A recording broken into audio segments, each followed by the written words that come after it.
y comportamiento agronómico de las plántulas que provienen de esquejes con respecto a las que vienen de semilla. O sea, evaluamos calidad de plántula y evaluamos, aunque en teoría debe ser el mismo rendimiento, sin embargo, pues tomamos la tarea de evaluarlo nuevamente con algunas variedades.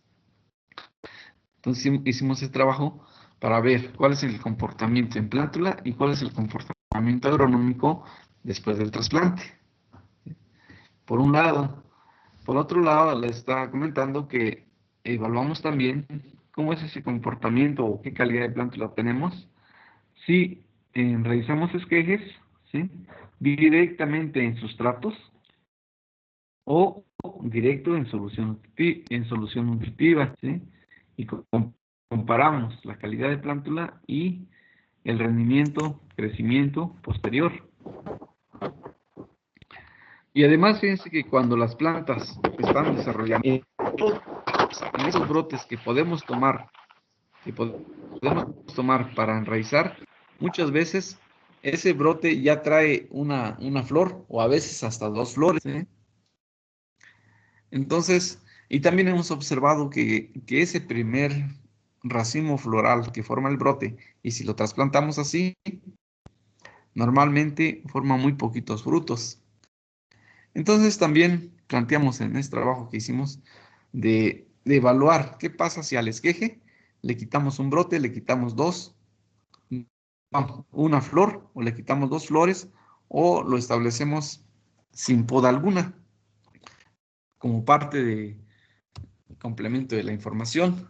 Entonces, ¿qué es lo que queremos con esos trabajos? Y que al final, pues, la idea es compartirlo con ustedes para que también, si están con productores, vean esta opción posible, ¿sí?, del manejo de esquejes.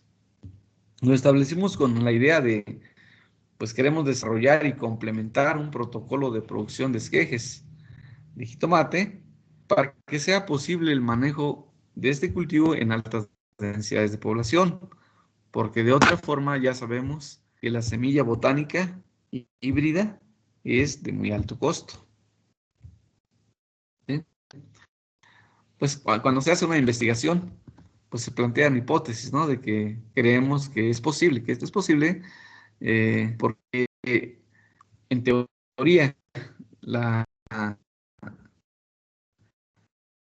semilla que da un brote y si va a producir o a reproducir vegetativamente, no debe haber variación genética.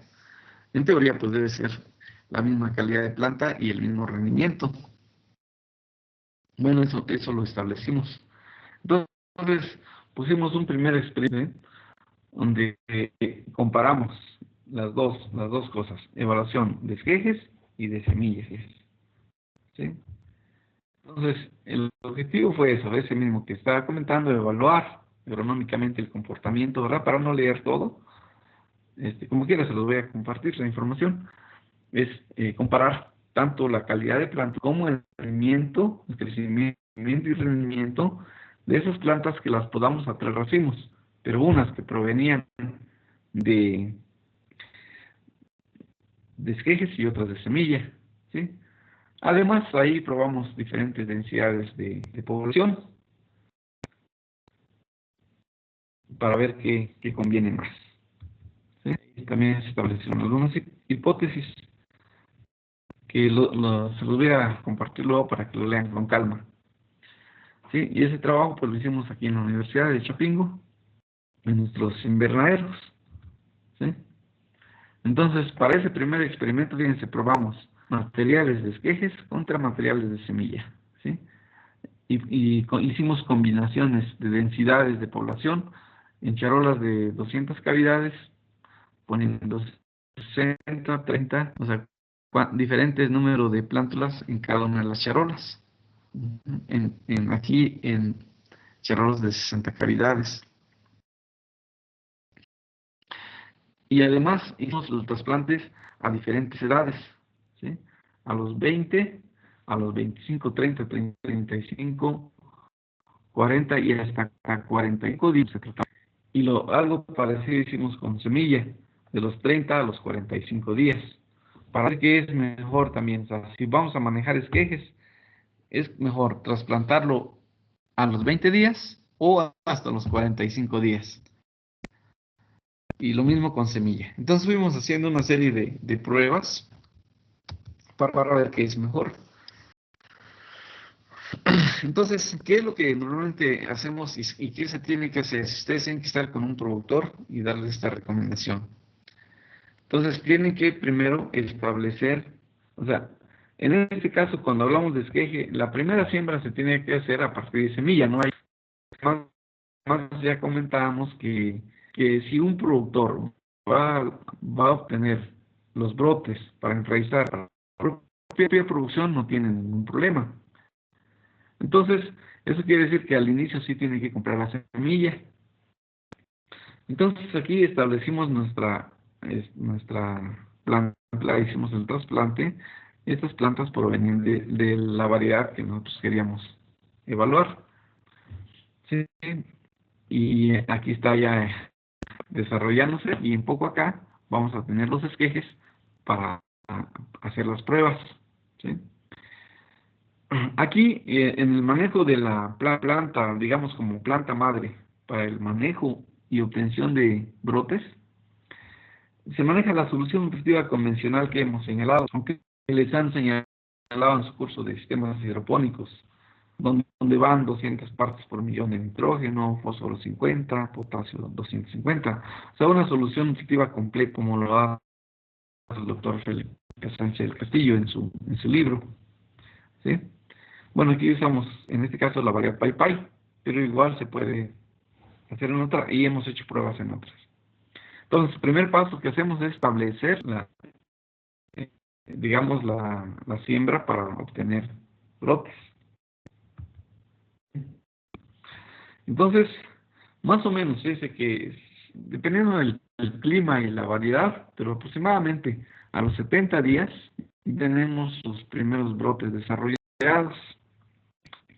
Aquí es importante buscar, o sea, cuando vamos a elegir el brote, tenemos la oportunidad de elegir aquellos que tengan buena calidad. ¿Y qué es buena calidad? Que esté bien desarrollado, que tenga un área foliar suficiente, un diámetro ya adecuado para poderlo obtener y una longitud más o menos de 10 a 15 centímetros. Entonces, este sería un brote ideal para enraizar. En cuanto lo cortamos, lo conveniente es ponerlo en agua, ¿sí? En unas bandejitas de agua antes de ponerlo a enraizar, porque no agarramos un brote y lo llevamos a enraizar, ¿verdad? Tomamos un lote, digamos, primero de esquejes y lo ponemos mientras en un recipiente y ya aquí lo vamos a llevar al enraizado. Aquí podemos poner en una bandeja con tantita agua para que no se deshidrate. Aquí hay que tratar de cuidar mucho la turgencia del brote, ¿sí? Evitando estrés, evitando deshidratación. Una vez que ya tenemos ese brote, entonces se le hace un corte, como dice aquí, de 45 grados más o menos. Hay que hacer este corte con una navajita de Gillette filosa y hacer el corte de uno solo, ¿sí? En uno solo. Y aquí, ¿por qué le hacemos el corte? Igual, ¿por qué no lo hacemos en este sentido? Porque buscamos una mayor área de formación de raíces. Aquí se van a empezar a formar las raíces, ¿sí? Entonces, esa es la razón. Pero igual, si no le hacemos el corte y así como la sacamos, la colocamos en el área donde vamos a enraizar, igual normalmente hay enraizamiento. Entonces, ya tenemos listo ahí, ya colectamos nuestros brotes.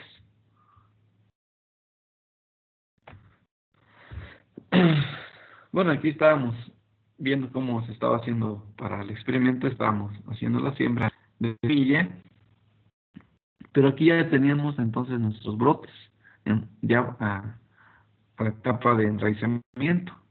Entonces aquí probamos diferentes densidades y ese tipo de detalles, y lo que hicimos fue rellenar cada una de las cavidades, y ahí colocamos los brotes. Para esto hicimos también pruebas. En un principio mezclamos solamente pismos con perlita, pero después, como van a ver más adelante, también se puede hacer con sustrato fino de tezontle. Aquí, a la hora de colocar los esquejes, el brote, más o menos conviene enterrarlo como unos 3 centímetros. Entonces, y de manera uniforme, ¿no? Entonces, ya tenemos nuestros brotes, todo listo. Pero antes de que tuviéramos ya colocado nuestros brotes en las charolas, previo a eso, hay que tener un ambiente favorable para el desarrollo de esquejes. Pues ustedes conocen los invernaderos pequeños que tenemos ahí en el posgrado. Y lo que hicimos fue que ya dentro del invernadero hicimos un microtúnel, ¿sí? Le pusimos una malla sombra, le pusimos aquí, como se alcanza a apreciar a lo largo del microtúnel, unos nebulizadores, ¿sí? O microaspersores. Aquí pueden usar cualquier sistema de nebulización. Si se pudiera de alta presión sería mejor, pero a veces resulta muy costoso, ¿verdad? Aunque sea de baja presión. Entonces, previo a esto, y aquí le pusimos también este es con malla y con agribón para cubrir y darle un poco más de sombra. Esta etapa es muy crítica para los esquejes. Debemos de cuidar mucho de lo que les decía, que no haya deshidratación. ¿Y cómo cuidamos a la hora de llevarlos aquí al invernadero y adentro del microtúnel? Dándole un poco más de sombra. Aquí buscamos que solamente hubiera al principio, unos 2000 pies bujías, nada más. Alrededor de eso, saben que es variable a lo largo del día, pero en promedio, o sea, una luz muy buena los primeros días y un ambiente de muy alta humedad relativa. ¿Sí? Es lo que tenemos que preparar ese ambiente, ¿sí? Obviamente que hay que hacer la desinfección aquí con sales cuaternarias de amonio al 5% y con las mallas y todo. Aquí se trata de desinfectar todo. Este era el ambiente que se estaba preparando para que una vez que los esquejes estuvieran ya en las charolas, pues ya se quedaban así. Bueno, aquí se aprecia un poco separado porque estamos evaluando unos tratamientos del experimento, pero se tiene que hacer eso, o sea, ya de manera comercial tendrían que hacer esto, esta aclimatación, digamos, o lograr este ambiente favorable y poner aquí juntito todas las plantas, tal vez un poquito más cerca para aprovechar al máximo el espacio. Y como dice ahí, ya poco a poco se le va dando un poquito más de luz. Al principio unos 2000 pies bujías, después se va aumentando a 2. Se puede quitar un poquito de sombra para que vaya 2500 a 3500 pies bujía. La humedad al menos 70-80% o un poco más. En estos primeros días, incluso la recomendación es casi 90% de humedad, por poquitos días para evitar también posibles enfermedades. Y aquí, aparte de que la humedad que cae de los microexpresores se riega aquí cada hora, ¿sí? Y debe de ser el riego con solución nutritiva a 50%, ¿sí? La humedad de los microexpresores, esa es agua pura, es agua, debe ser de buena calidad para que no se tapen los microexpresores. El objetivo es un ambiente de alta humedad relativa nada más, y a la vez se baja temperatura.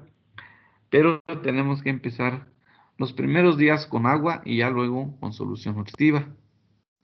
Aquí la solución nutritiva que aplicamos fue similar a la que se maneja en semilleros ya después de los 15 días. En semillero al principio pueden manejar un 50% de esto, cuando es de semilla. Y ya después de unos 8 o 10 días ya se puede ir aumentando la concentración.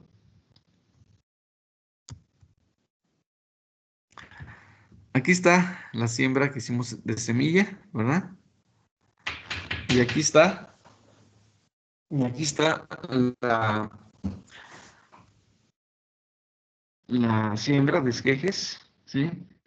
Ya empezando el proceso de enraizamiento.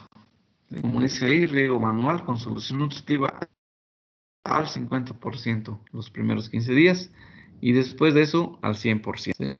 Entonces, pues ahí pueden apreciar, son los invernaderos sencillos y pequeños que tenemos ahí en el posgrado. ¿Ok?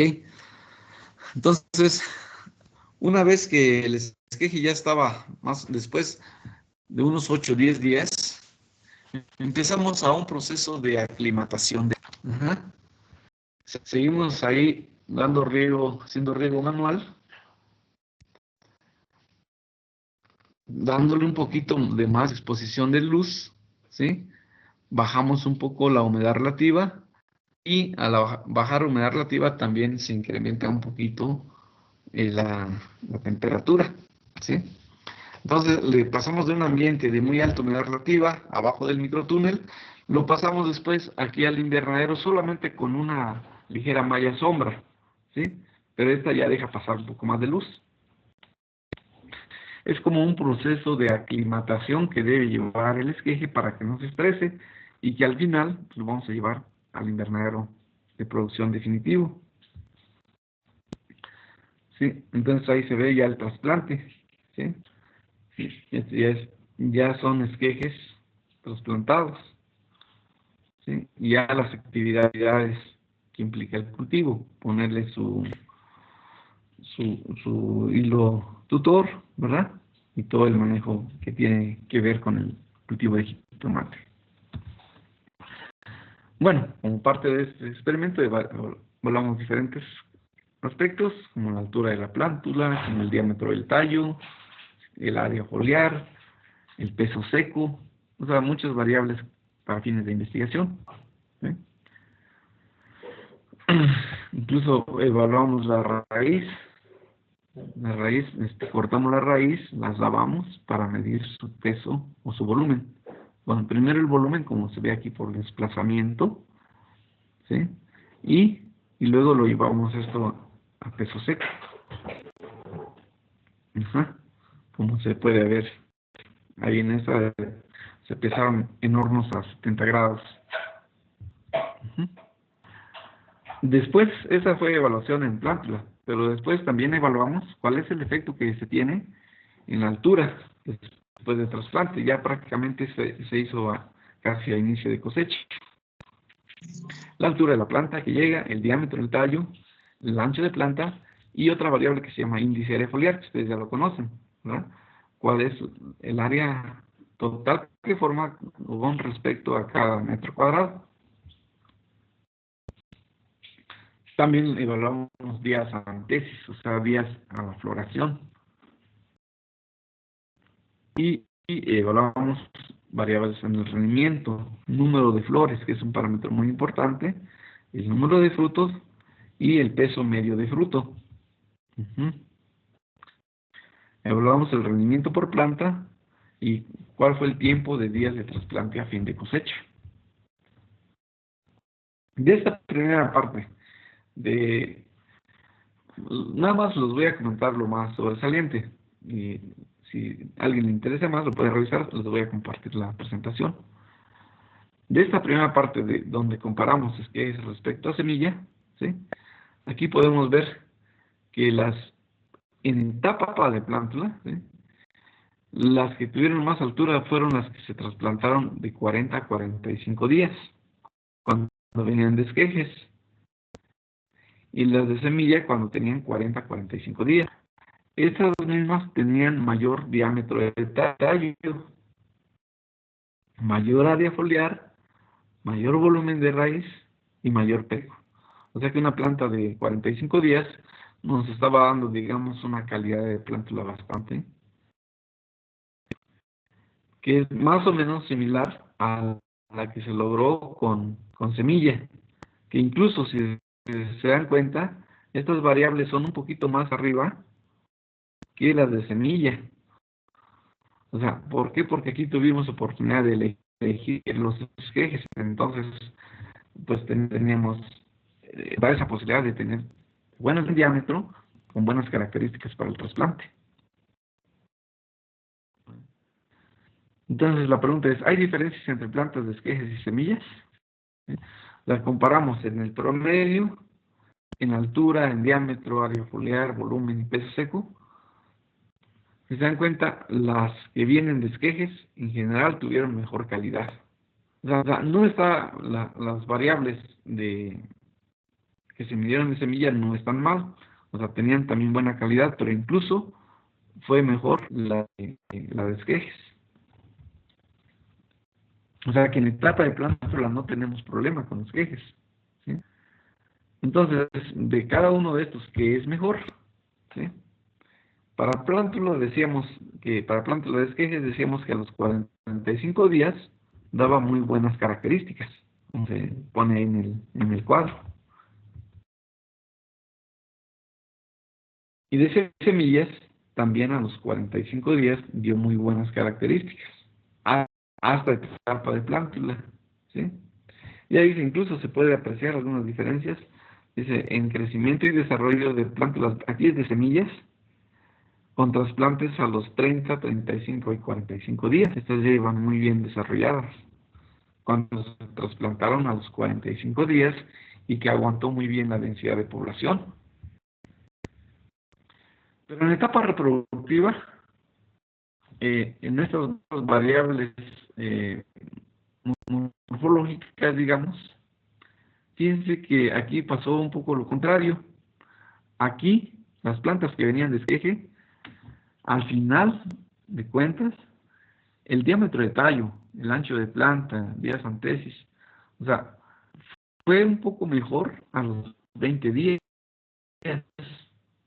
cuando son de esquejes, y cuando son de semillas, fue un poco mejor cuando el trasplante se hizo a los 30 días. Aquí se aprecia el tratamiento de esquejes con trasplante a los 20 días y con 45 días después de que se inició el enraizado. ¿Esto qué quiere decir? Esto lleva a que aprendemos de esto, que si vamos a usar esquejes enraizados para la producción de tomate, pues solamente lo enraicemos por 20 días, o sea, no más, porque el hecho de tener la planta ahí más tiempo, miren, se afecta la calidad. O sea, estas plantas de aquí, que ambas vienen de esquejes, pero estas fueron trasplantadas a los 20 días después de que se puso a enraizar y estas a los 45. Entonces se pierde esa calidad después. En etapa de planta la veíamos que no había problema, pero ya después sí hay efectos. Una recomendación ahí, hacer el trasplante y a los 20 días, hacer un enraizado y a los 20 días hacer el trasplante. No hay necesidad de esperarse, ¿verdad? Bueno, ahí está con datos estadísticos de lo que pasó, ¿sí? Vamos aquí en el rendimiento. El rendimiento prácticamente no hubo diferencias. Y solamente cuando se hizo esquejes de 20 días, fue diferente a cuando se hizo el trasplante proveniente de semillas a los 40 o 45 días. Pero entre todos los demás no hay diferencias. Este es el rendimiento por planta, ¿sí? Entonces, ¿cuál es la recomendación que podemos tener hasta ahí? Es de que, aunque las plantas que se trasplantan a los 40 o 45 días, ya sea de semilla o de esquejes, dieron buena calidad de plántula, ya en desarrollo, lo mejor es el trasplante a los 20 días. Vimos que con 20 días se logra más calidad, ¿verdad? Y además, con eso se logra también un poco más de rendimiento. Aunque no hay diferencia con muchos tratamientos, pero si lo comparamos con semillas que lo dejamos pasar mucho tiempo porque eran un ambiente donde empezó a alongarse ya las plantas un poco, entonces sí se afectó el rendimiento. Entonces, si van a usar esquejes, a los 20 días después de enraizarlos. Entonces, ahí se ve, entre esquejes y semillas, fíjense el rendimiento por planta, 2100, en promedio de todos los tratamientos, 2160 gramos por planta en esquejes y 2019 contra semillas. Entonces, con esto demostramos nuevamente que si siembran tomate, ya sea de esquejes o de semilla, no hay diferencias en el rendimiento. Y tampoco hay, o sea, no se afecta tampoco la calidad. Al contrario, tendió a subir un poquito, pero estadísticamente fue lo mismo sembrar esquejes que sembrar semillas. ¿Sí? Por si alguien me pregunta, ¿hay alguna diferencia? No, no hay diferencias. Está demostrado, ya se había demostrado antes, pero con esto confirmamos que cualquier variedad que establezcamos, el rendimiento no se afecta al usar esquejes. Bien, entonces vamos a avanzar un poquito más. De esta primera parte, concluimos que la obtención de plántulas a partir de esquejes es una alternativa viable para el sistema de producción en altas densidades de población, ya que se logra calidad y altos rendimientos, igual que en semillas, ¿no? Y que a medida que se retrasó el trasplante, se afectó el crecimiento y desarrollo de las plantas, y hubo una tendencia a reducir el rendimiento y sus componentes. O sea, no esperemos a tener el esqueje por mucho tiempo enraizándolo, ¿sí? Entonces, eso es lo que conviene en este caso, ¿sí? En un segundo experimento que hicimos de los últimos, probamos, aquí se ve, en cultivo en solución y en sus. Aquí quisimos comparar si hay diferencias entre uno u otro sistema, ¿sí? No se aprecia bien ahí los tratamientos, pero un tratamiento fue en solución nutritiva, ¿sí? En otro hicimos, en otro tratamiento iba solamente PID-MOS, o sea, rellenamos las cerolas con PID-MOS y ahí pusimos en un tercer tratamiento con puro tesontle, pero el tesontle finito.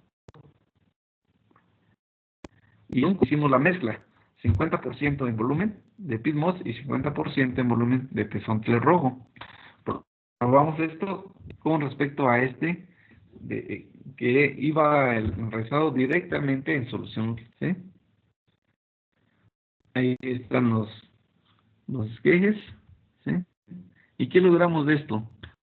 Aquí, fíjense que en etapa de semillero, o sea, en plántula, o sea, realmente no hubo muchas diferencias. O sea, solo que en solución nutritiva tendió a formar la plántula más diámetro de tallo y más área foliar. Al haber más diámetro de tallo y más área foliar, en consecuencia, dio un poco más de peso seco de la planta. Y eso es importante porque la calidad. Le siguió el tratamiento donde usamos la turba vegetal o el PID-MOS, ¿sí? Y entre los demás no hubo diferencias importantes, ¿sí?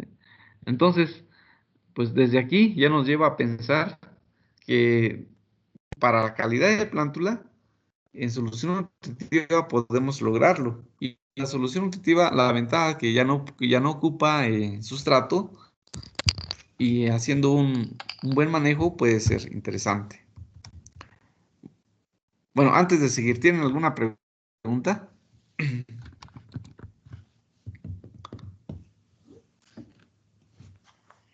No, profe. Está todo bien. No, profe. ¿No? Ok.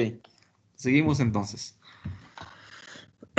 Aquí se ve la diferencia que hay de altura por efecto de los diferentes tratamientos. Sí.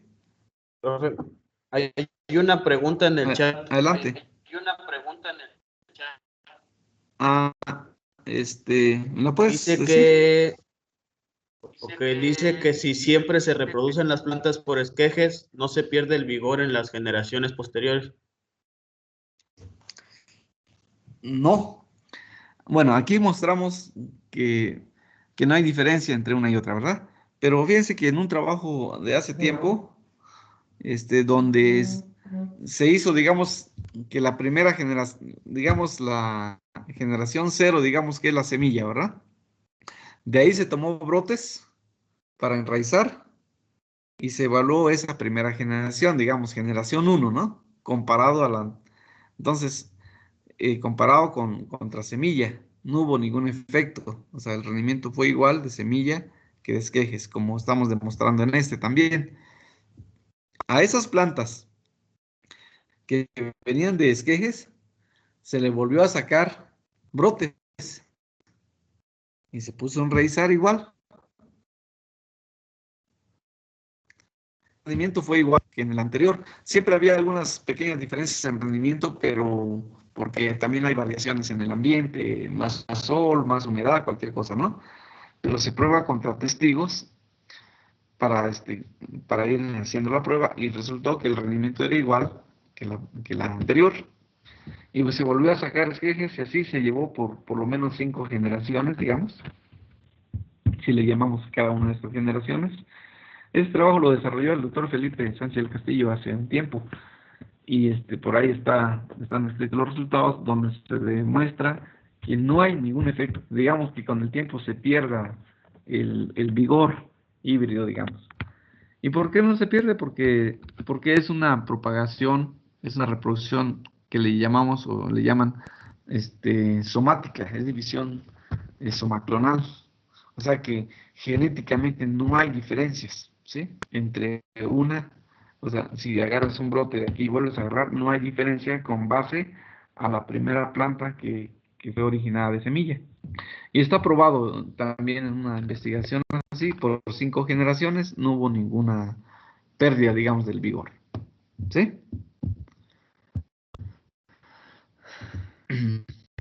Ok.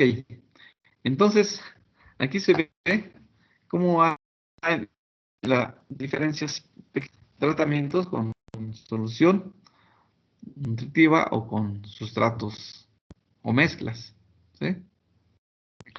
Entonces, fíjense que ya cuando se evaluó estas variables después del trasplante, prácticamente cuando inició la floración, pues se puede ver que todos los tratamientos son estadísticamente iguales, ¿no? O sea, no hay diferencia en altura, en diámetro de tallo, o sea que podemos manejar indistintamente nuestro enraizado directamente en solución nutritiva, podemos usar pitmos o tesontle rojo o una mezcla, de acuerdo a las características, ¿sí? ¿Y por qué queremos probar estos? Porque, fíjense, el pitmos es un sustrato, el tesontle pues ya es más barato, pero quizá la mezcla pueda ser muy buena porque combina buena aireación que da en la turba y buena retención que da el sustrato fino de tesontle. Pero puede ser también directamente en solución, pues donde lo que sí hay que asegurarse que va a haber el aporte suficiente de oxígeno.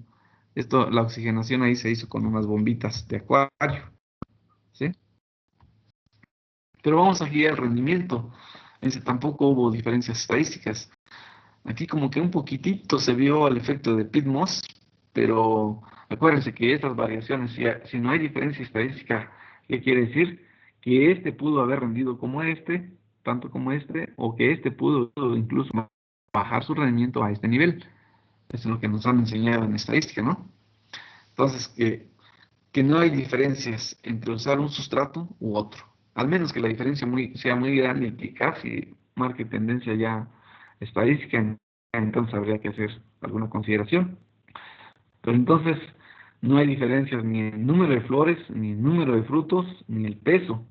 Solo un poquitito, porque por la tendencia de más frutos y más peso, de este caso, por eso se dio un poquito esa diferencia. De otra manera, no hay diferencia alguna. ¿Sí? Entonces, de esta prueba que concluimos que para el enraizado de esquejes de jitomate es posible utilizar una mezcla de turba vegetal con tesontle fino y la misma proporción volumétrica, o bien que el enraizado directamente en solución nutritiva y en tesontle rojo para obtener plántulas de alta calidad al trasplante. O sea, no necesariamente tenemos que usar el pitmos, que es caro, hay otras alternativas más, buscando que el sistema y la alternativa que le vamos a ofrecer a los productores sea más rentable, sea más económica. ¿Sí? Y en una última que probamos también, que se los voy a comentar, es que hicimos la evaluación. Si quitamos esta flor, ¿verdad? Esta flor que se forma, a veces se forman dos. ¿Qué pasa si quitamos una o dos flores o lo enraizamos tal cual? Ese fue el objetivo.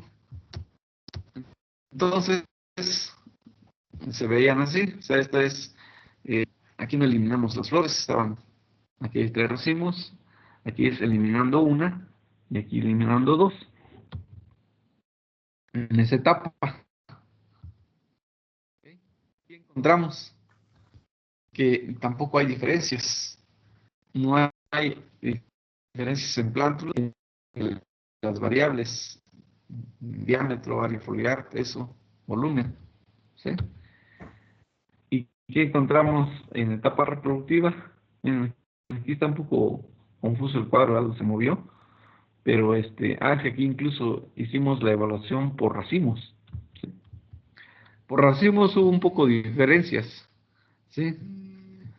Entonces,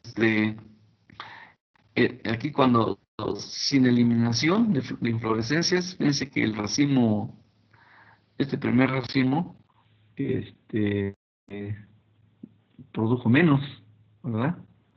El racimo 1 produjo un poco más, ¿sí? Entonces hubo algunas pequeñas diferencias. O sea, esto es porque decíamos que cuando se forma un brote, ese primer racimo que se forma es como un poco débil. Entonces, el rendimiento que podemos lograr ya es relativamente bajo, ¿sí? Pero en el segundo racimo o en el tercer racimo se mejora el rendimiento. Y si vamos a manejar un sistema a 3 racimos, entonces lo más importante es finalmente ver qué pasa con los 3 racimos. Aquí vemos cómo es que el primer racimo normalmente es muy poco fruto lo que forma.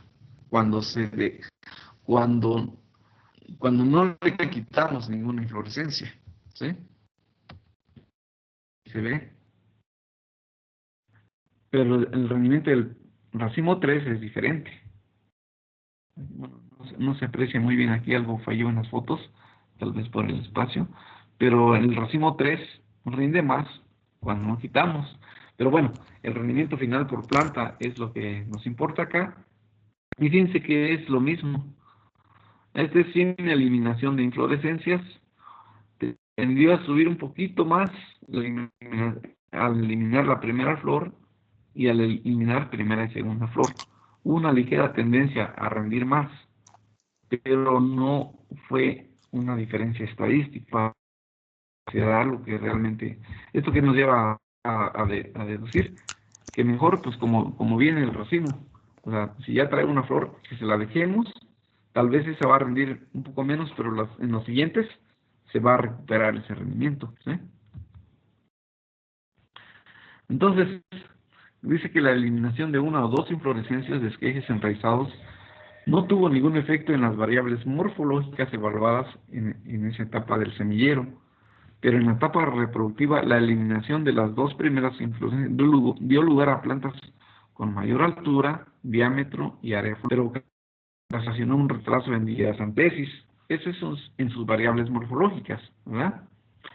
De esto, pero les comentaba que en sus variables morfológicas, pero las variables del rendimiento, que es lo que más nos importa al final, no hubo tal diferencia, ¿sí? Entonces, ven, es una alternativa más o una forma de cómo lograr que este paquete tecnológico del sistema de alta densidad de población estaría muy costoso si usamos semilla híbrida, semilla botánica, pero la alternativa es el uso de esquejes, ¿sí?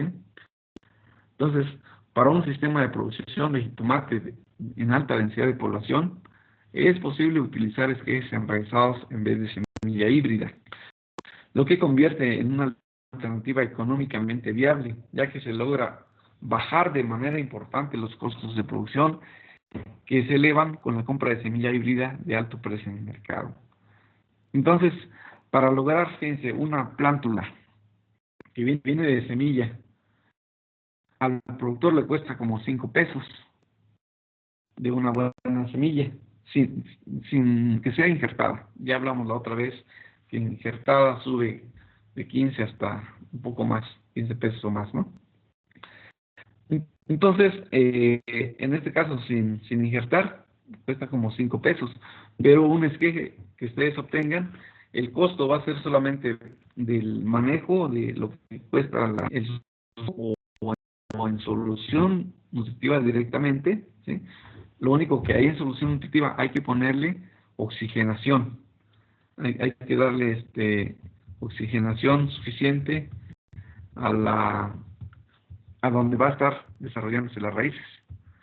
Y con eso pues ya tenemos nuestra plántula sin ningún problema, como se ve acá. Ajá, aquí está. Aquí que no se aprecia, pero esto se le colocó acá en este caso unas bombitas de esas de peceras para aportar el oxígeno en el caso de solución nutritiva. Y como ven, sus raíces ahí se ven muy bien, se ven muy bonitas, limpias y bien desarrolladas.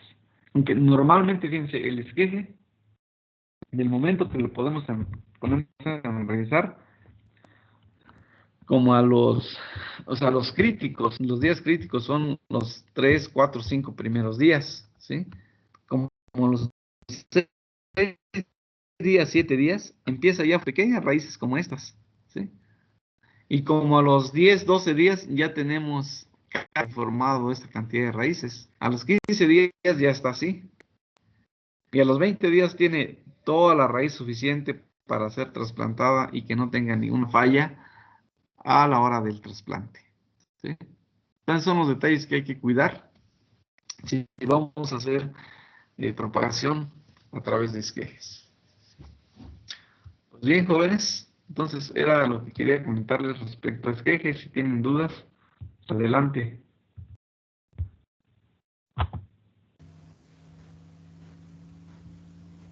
Profe, yo tengo una duda. ¿Sí? ¿Cuántas ¿Sí? generaciones, Adelante. cuántas generaciones podemos sacar utilizando esquejes? Bueno, ya lo habían preguntado hace un ratito, pero lo aclaro otra vez. No hay problema. Pueden preguntar las veces que sea. Les comentaba que se hicieron unas aclaraciones y no hubo ninguna modificación en el rendimiento, ¿sí? Respecto al rendimiento que se logra con plantas de semilla. Eso está probado y además, pues la teoría sustenta eso, ¿no? Que dice que no hay segregación cromosómica, no hay nada de ninguna variación genética y por lo tanto el esqueje que se llega a realizar en la quinta, sexta o más generaciones es genéticamente igual a la planta que le origen a través de la semilla, ¿sí?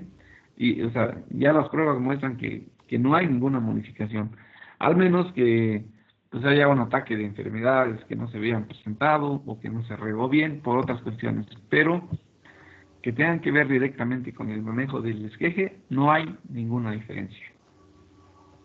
Ok, gracias. ¿Sí? Bueno, ¿alguna otra pregunta? Profe, apareció otra en el chat de don Sergio que no le sirve el micrófono. Se la paso. Sí, por favor. Dice que si la contaminación en la solución nutritiva no se vuelve más agresiva por patógenos. Pues, Ajá, es una pregunta interesante, que es un detalle que hay que cuidar. O sea, los aspectos más que hay que cuidar cuando se trata de enraizar en solución nutritiva es evitar contaminación y evitar y favorecer o aportar suficiente oxígeno. Entonces lo que hacemos es cuidar, estar muy pendiente del desarrollo de posibles enfermedades. Fíjense que como dura poquito tiempo el brote enraizándose, aquí dijimos que 20 días es suficiente y es lo que más conviene. Normalmente no ocurre, pero incluso se puede poner alguna solución en la misma solución de donde se va a enraizar, se le puede poner sales cuaternarias de amonio, o también se le puede poner peróxido de hidrógeno. O sea, se puede usar algún esterilizante como para asegurarse. Y esto es, aquí usamos sales cuaternarias de amonio al 5%. Pero sí, pues, hay que cuidar eso, hay que vigilar porque de repente sí puede haber alguna contaminación y hay que tener cuidado. Como en todo, igual pasa si se hace el enraizado en un sustrato, ¿verdad? Puede ocurrir también alguna contaminación. Y pero sí hay que cuidarlo definitivamente. Muy bien. ¿Alguna otra pregunta? Ahora va una mía, ya no es de don Sergio. Sí, ¿cómo te llamas? Jerry. Jerry. Muy bien. A Ajá. ver, la tuya. Mi duda es que si mientras los esquejes se están enraizando, no hay alguna manera o no existe alguna técnica para inducir la floración en el esqueje, para ir diferenciando los florales desde que se está haciendo el esqueje, como nos había dicho antes, que por medio de luz en las plantulitas se podían ir induciéndolos, aumentando el número de flores, pues desde usando técnicas de luz. Aquí mi pregunta es que si mientras estamos enraizando el esqueje, no se puede ir induciendo la floración por el uso, pues ya sea de luz o algunas hormonas o algo así. Mira, yo creo que sí, igual las evaluaciones que hemos hecho y que les hemos comentado un poco, con el objetivo de lograr más flores por inflorescencias en las primeras inflorescencias, lo hemos probado a partir de semilla, pero seguramente ocurre algo, no hemos hecho la evaluación tal cual en esquejes, pero seguramente ocurre algo similar, porque esas flores pues ya vienen incluso inducidas. De hecho, el esqueje muchas veces ya trae la primera flor abierta, ¿no? Entonces, yo creo que ahí igual falta estudiarlo un poco más, pero conviene, o sea, conviene darle luz suficiente, ¿verdad? Así como si fuera de planta proveniente de semilla, conviene darle luz suficiente, agua y nutrientes suficientes, oxígeno suficiente, o sea, todos los nutrimentos que requieren las plantas, ¿verdad? Entonces, creo que directamente en esqueje no hemos hecho la prueba, pero es muy probable que también ya haya esos procesos porque cuando lo trasplantamos, pues al poco tiempo ya se empieza a ver, a visualizar la segunda o la tercera floración del brote, ¿verdad? ¿Eso qué quiere decir? Pues que también ya hay inducción floral. Entonces, y si queremos, con la misma idea, que queremos que más pues entonces hay que aportarle más CO2, más luz y más todo, ¿no? Lo que hemos comentado. Pero sí, es interesante tu pregunta y hasta vale la pena estudiarlo un poco más. Una tesis. ¿Ok? Una tesis, podemos hacer una tesis de eso. Así es. Bueno, no sé, ¿quiénes más preguntaron? Jerry, ¿me puedes dar los nombres de los que participaron? ¿Los ubicas? No sé si Daniel, me parece que era Daniel, pero no estoy seguro. ¿O quién más participó? Si me pueden dar su nombre, por favor, de los que hayan participado. Preguntado, pues, básicamente. Fue don Sergio y fui yo. El otro fue... No me acuerdo. ¿No fue Daniel? No sé si Daniel o quién más.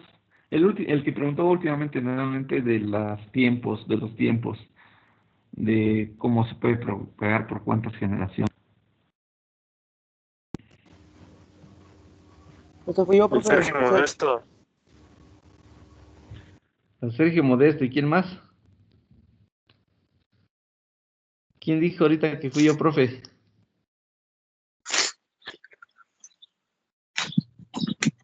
Nombre. Sergio Modesto. ¿Fue Sergio Modesto? Ok. Muy Está muy bien. ¿Nadie más? Acuérdense que para mí es importante eso y siempre al final hago alguna consideración. Por eso pues, los invito a que siempre participen. Pregunten, o sea, por más sencillo que parezcan las preguntas, ustedes háganla.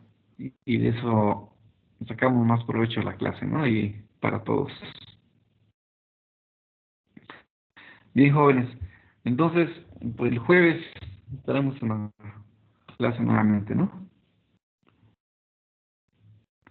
Y ahora vamos a empezar a hablar ya de las hortalizas como tal, de su manejo y qué es lo que hacemos de diferentes hortalizas de fruto. Y vamos a continuar viendo lo de jitomate, después vamos a ver pepinos, vamos a ver pimientos y después otro grupo más de hortalizas. ¿Ok? Sí, profe, está bien. Bien, si no hay más preguntas, pues aquí le vamos a dejar, jóvenes.